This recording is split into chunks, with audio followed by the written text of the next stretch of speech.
I'm late. I had to stop by the Wax Museum again and give the finger to FDR. We know al-Qaeda, Zawahiri, is supporting the opposition in Syria. Are we supporting al-Qaeda in Syria? Well,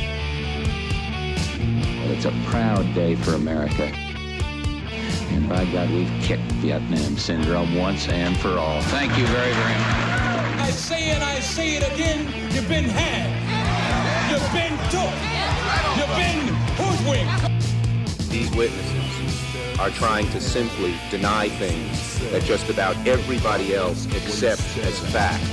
He came, he saw, he died. Well, we ain't killing their army, but we killing them. We be on CNN like, say our name, bitch, say it 3 times. The meeting of the largest armies in the history of the world. Then there's going to be an invasion.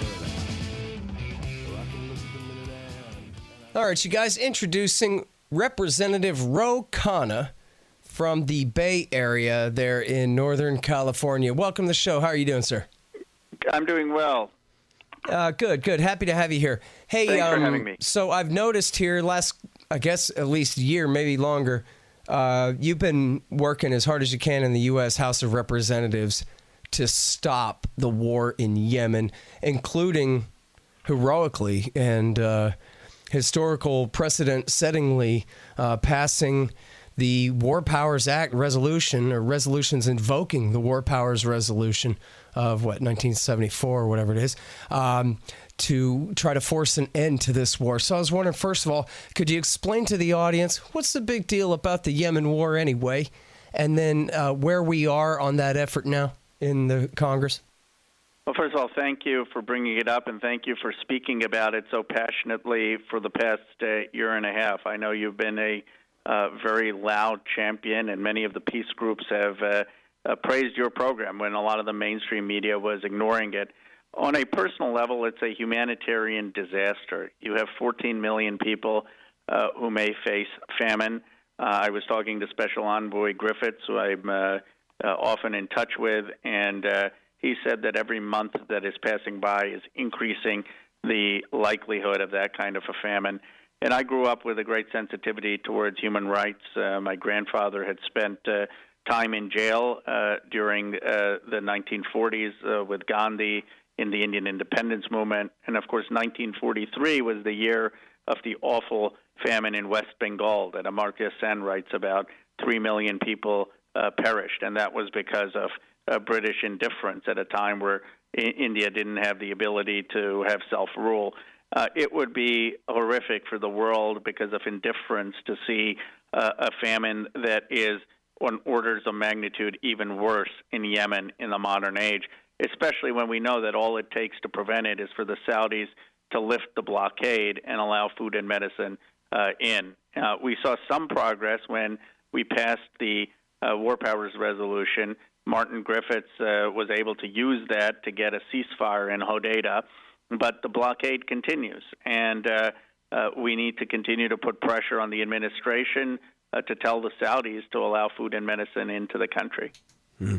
All right, now, so a big part of this, right, is that they've dressed it up as the Saudi-led coalition, and yet it's America that is the global hegemon and Saudi Arabia that is our satellite. So what exactly is the role of the United States in this war?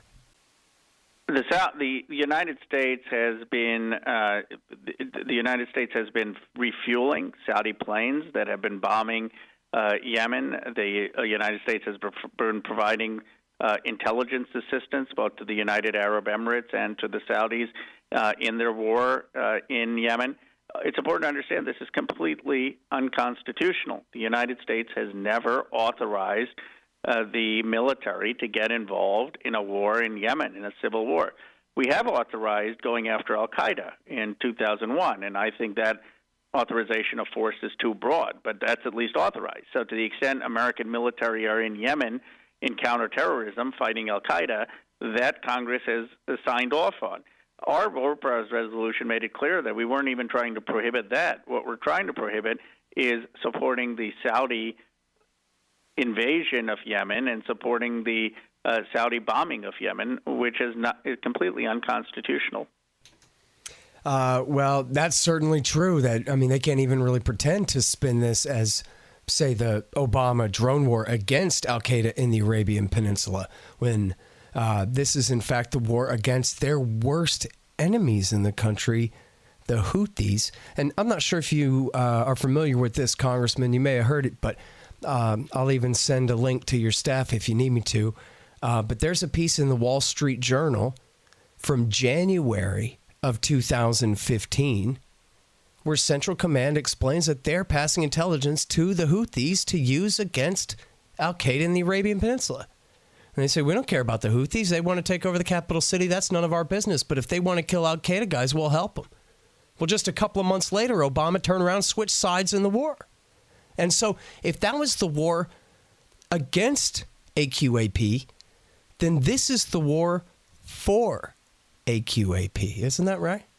Well, you're absolutely right. And there have been reports recently that the Saudis have been assisting al-Qaeda. In fact, al-Qaeda in Yemen has been getting arms from the Saudis, and they've been using some of that against our own troops. So it is a twisted logic in terms of why we're even there. It's not in our national security interests, and it has to do with the United States' longstanding relationship with the Saudis. That has to be reexamined and questioned. But at the very least, we ought to tell the Saudis to knock off what they're doing in Yemen and the humanitarian crisis. That's the least they can do. We should probably reexamine the alliance more broadly in our military sales and our economic ties. But the very least we can do is insist that they allow food and medicine into a nation that's literally starving to death. Yeah. When they do let any in, they try to take credit. Like all they're doing is trying to provide some aid to the poor Yemenis. Tell me this. Do you think that if, say, for example, I guess we know in the Senate last week, I'm skipping ahead here, but that the Senate had tried to override Trump's veto. But let's say you had the votes in both houses to override the veto, force an end to American participation. Do you think the Saudis and the UAE could or would continue the war without the USA, without our Navy and Air Force and our, Lockheed and Raytheon arming them and the rest? Certainly not without our arms. The arms we've already sold, they probably could continue. But they would, if we put any pressure, if we said that this is going to jeopardize future arms sales or jeopardize their relationship with the United States, they would stop. But they know that while the Congress has become skeptical of the relationship, the president continues to have a close relationship. Now, they're miscalculating. Presidents come and go. The Congress actually is more critical long-term in having a strong relationship with another country. And I think they are really continuing to burn that bridge. If I were offering them any advice, not that they would listen to me, I would say it's in your strategic interest to bring this war to a close. Yeah. Well, Operation Decisive Storm was supposed to be over in a couple of weeks, and now here we are 4 years later, and it seems to be agreed, doesn't it, as far as you know, too, that they're no closer to achieving their goal, if their goal even still remains the reinstallation of Mansour Hadi on the throne there. They're no closer to achieving what goal? Of reinstalling Mansour Hadi back in power? That's not going to happen. You're absolutely right. It's one of these endless wars. They're not going to achieve their goal. The only the opportunity for them is to have some regional settlement. The Houthis are going to have to be part of it, and to have some governing coalition. And they're going to need to sit down with the Houthis, with Iran, with the Saudis, and have a regional conference on what a coalition government would look like there. Everyone knows that. They are not going to be able to install their government in Yemen. Yeah. As has been apparent all along.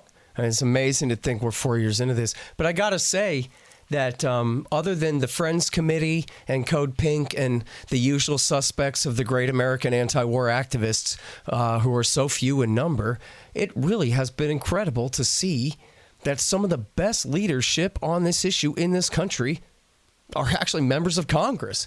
And doesn't seem like there's any real good reason why you would be. The hate Iran at all costs lobby is very strong. The defend the poor Yemeni civilians lobby is nowhere to be seen in any direction. And yet, congressmen like yourself and senators like Bernie Sanders and Mike Lee and others have really worked hard to push this issue when there's almost no public demand for it. So I want to give you credit for that. But I also want to ask you, I mean, you mentioned a little bit of your personal history there, but how do you explain that when it comes to the rest of your congressmen, especially when the excuse for this is that Iran is on the other side? Well, that's why it was hard in the beginning. When I came as a freshman, one of the reasons I introduced the War Powers Resolution is no one else wanted to touch it. And so they said, give it to the new guy. And, of course, I had a personal connection because of my history and my grandfather's involvement in human rights. And so for me, outreach to the human rights community was very natural. And I understood from Yemenis Americans in my district how critical this issue was.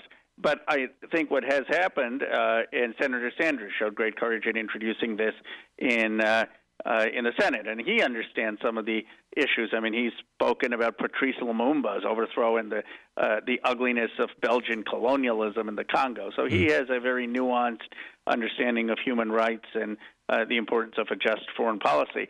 But the reason we were able to build so much support is there is a wariness of war and interventions that is building in the Congress.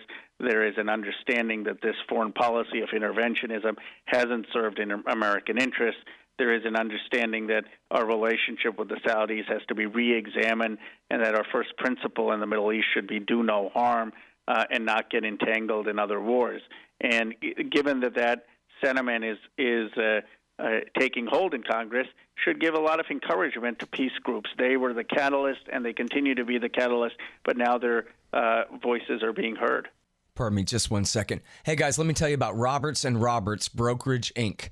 That's rrbi.co, rrbi.co. You need to buy some precious metals? That's where you go. They've been around since the 1970s. They've got a great reputation. They charge the minimum of premiums as they broker your precious metal exchanges. And if you buy with Bitcoin, there's no premium at all. That's Roberts & Roberts Brokerage, Inc., rrbi.co. You know, there was a book a few years ago by a couple of former National Security Council staffers and a CIA analyst, a married couple, Flint and Hillary Mann Leverett, who had worked for Bush, worked with Iran after September 11th against al-Qaeda for a short time before Iraq War II broke out and all of that. But anyway, so they wrote this book called Going to Tehran. And they said they predicted the doom of a nuclear deal. They said if Barack Obama does a nuclear deal with Iran, he won't be able to get it through. And even if he does, it'll end up being sabotaged because there are too many other outstanding issues between the United States and Iran. So what Obama should do is go to Tehran, shake hands with the Ayatollah, figure out a way to have a peaceful coexistence with the Persians. We're not going to dominate them like it was from 53 to 79. We don't have that option anymore. We need to figure out in D.C., you guys need to figure out how you can be okay with that they're going to remain independent from our empire, but still we can get along with them anyway.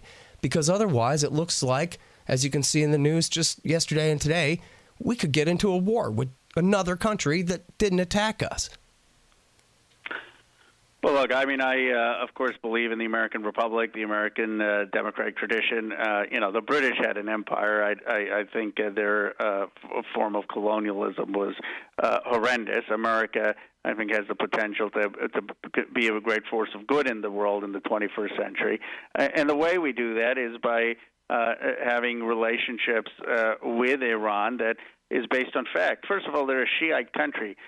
Shiite Islam, as you probably know, was really a rejection of theocracy. I mean, it was a belief of separation of church and state. And Bruce Ackerman, who's a constitutional law professor, has a terrific book about how many Iranians actually believe that there should be a separation of church and state, and that's part of their own religious identity. Now, the regime there, in many ways, has been a destructive force, but what we need to do is figure out a way of de-escalating tensions, of assuring Iranians that we don't have an interest in regime change, and focus on developing our country and focusing on the largest competitor, which is China, to America. And I think that Obama's step was the first step towards that pathway of normalizing relations. Iran's a young country, and many of the young people there are actually very pro-America. Mm-hmm.